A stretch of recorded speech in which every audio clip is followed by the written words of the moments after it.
Assalamualaikum warahmatullahi wabarakatuh. Saya akan menyampaikan materi mengenai game elements yang pertama, yaitu formal elements.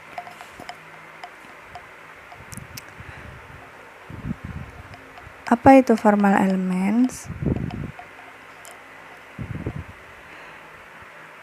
Merupakan elemen yang membentuk struktur game. Tanpa elemen ini, maka sebuah game belum bisa disebut sebagai game. Formal elemen terdiri dari players atau pemain, objektif atau tujuan, prosedur, rules atau aturan, resource atau aset, konflik atau permasalahan, boundaries atau batasan, dan outcome yaitu capaian akhir. Yang pertama yaitu player atau pemain. Pilihan lain yang perlu dipertimbangkan saat merancang game adalah struktur interaksi antara pemain, sistem permainan, dan juga pemain lainnya. Yang pertama ada pemain tunggal versus pemain. Ini adalah struktur permainan di mana satu pemain bersaing melawan sistem permainan. Contohnya termasuk solitaire, Pac-Man, dan game digital permainan tunggal lainnya. Yang kedua, ada beberapa pemain individu versus game. Ini adalah struktur permainan di mana beberapa pemain bersaing melawan sistem permainan di perusahaan satu sama lain. Tindakan tidak ditujukan satu sama lain dan tidak diperlukan interaksi antara peserta atau diperlukan. Contohnya termasuk bingo, roulette, dan Farmville. Selanjutnya ada pemain versus pemain. Ini adalah struktur permainan di mana dua pemain langsung bersaing. Contohnya yaitu checker, catur, dan tenis. Yang keempat ada kompetisi sepihak. Ini adalah struktur permainan di mana dua pemain atau lebih bersaing melawan satu pemain. Contohnya tag, dodgeball, dan permainan papan Scotland Yard. Yang kelima ada kompetisi multilateral. Ini adalah struktur permainan di mana 3 pemain atau lebih langsung bersaing. Contohnya poker, Monopoly, game multi permainan seperti Call of Duty, Black Ops, StarCraft 2, Halo 4, dan lain-lain. Yang keenam ada bermain kooperatif. Ini adalah struktur permainan di mana 2 pemain atau lebih bekerja sama melawan sistem permainan. Contohnya Left 4 Dead 2, Journey, and Portal 2. Dan yang terakhir ada kompetisi tim. Ini adalah struktur permainan di mana 2 kelompok atau lebih saling bersaing. Contohnya sepak bola, bola basket, tebak-tebakan, pertahanan kuno, dan tim benteng 2. Selanjutnya ada objektif atau tujuan. Game memberikan tujuan pencapaian kepada pemain. Sifat dari tujuan itu harus menantang sekaligus bisa dicapai juga. Tujuan bisa dibuat dengan beberapa pola. Tujuan dibuat untuk mudah dicapai oleh pemain. Tujuan dibuat untuk sulit dicapai sehingga permainan jauh lebih menantang. Contoh objektif dalam permainan. Yang pertama ada game Monopoly, yaitu pemain harus menguasai wilayah sebanyak-banyaknya. Ada game Plants vs Zombie, pemain harus berjuang agar tetap hidup, yaitu dengan membunuh zombie. Selanjutnya yaitu Super Mario, melewati rintangan untuk mencapai tujuan akhir dan melanjutkan ke tempat rintangan selanjutnya. Selanjutnya adalah prosedur.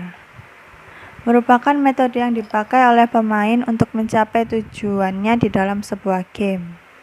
Umumnya, game melakukan metode starting action atau memulai aksi dalam game, progression of action, prosedur lanjutan sesudah aksi dimulai, special action, kondisi tambahan untuk elemen lain dari game, dan resolving action, cara menutup gameplay yang sudah selesai. Selanjutnya ada rules atau aturan. Rules adalah aturan dari sebuah permainan. Aturan game non-digital yaitu aturan dibuat lebih gampang atau mudah dimengerti dan dihafal. Satunya adalah aturan game digital.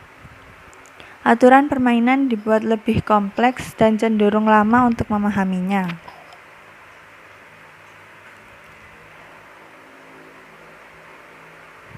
Dalam game My Cafe untuk aplikasi game di smartphone, kamu bisa mendapatkan tingkatan level atau level up jika kamu memenuhi jumlah star, yaitu dengan memenuhi semua pesanan pengunjung. Kemudian ada resource. Resource sendiri merupakan sebutan untuk aset atau peralatan atau apapun yang dimiliki pemain sebagai media untuk mencapai tujuan. Contohnya, life, nyawa, unit, lalu ada kekuatan yang dimiliki atau health, currency, jumlah modal atau uang, action, kemampuan, power up, kekuatan tambahan, inventory, cadangan penyimpanan, time, waktu.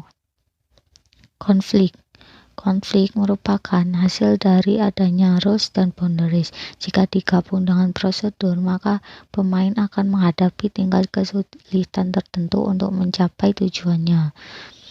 Untuk mencapai tujuan, pemain harus menguasai skill atau mahir dalam keadaan tertentu. Contohnya, halangan atau hambatan, oponen, lawan, dan dilema. Kemudian ada boundaries. Boundaries sendiri merupakan batasan antara game dan yang di luar game. Dalam pengertian lain, misalnya itu apa yang diatur untuk memisahkan dan yang diterima dalam game maupun yang tidak diterima. Boundaries memiliki sifat fisik yang bersifat fisik maupun konseptual. Kalau fisik itu batasan dengan dunia nyata, kalau konseptualnya batasan di dalam game itu sendiri. Adanya boundaries ini dapat kita lihat dengan jelas pemisahan antara dunia nyata dan game.